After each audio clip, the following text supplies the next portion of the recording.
So, heto naman ang ating niluto ngayong gabi. Bitter melon soup at saka fried egg with chives. And actually, yung fried egg with chives, yun yung papakain ko dun sa alaga ko kasi hindi siya pwede dun sa mga maanghang. Kasi may inuwi sila kagabi na galing sa China. So, yun ang bali, ulamin namin babae. Tapos siya, yung ulamin niya, ulamin yung alaga ko yung fried egg with chives at saka yung bitter melon soup. Yung pagkain niya. Tsaka mag-rice din siya syempre. So, ayan na nga. Prito na tayo. Gisa-gisa na tayo.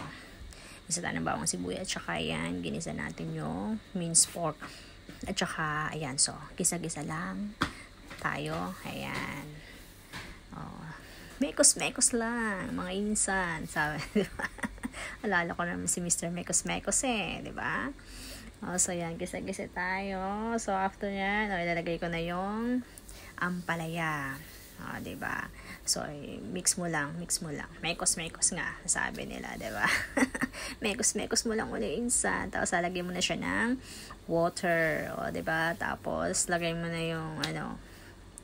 yung dried seaweed. Actually, yung nakita yung puti doon kanina, yung enoki mushroom. Naglagay din ako ng enoki mushroom. Sarap din lagyan ng soft tofu. So, yan. Tapos na siya. Tapos, i-boil mo lang yung actually ng mga 10 to 15 minutes. Kaya rin na yun. Tapos, ayan, nagluluto na tayo ng pagkain ni alaga ng fried egg with chives. So, ayan. Ganyan lang kadali. Huwag mo nang pahirapan yung sarili mo. Diba? Kung hindi naman maarte ang mga amo. So, okay lang. Ganyan, mga simpleng luto lang. Kaya rin na. Para sa kanila. Diba?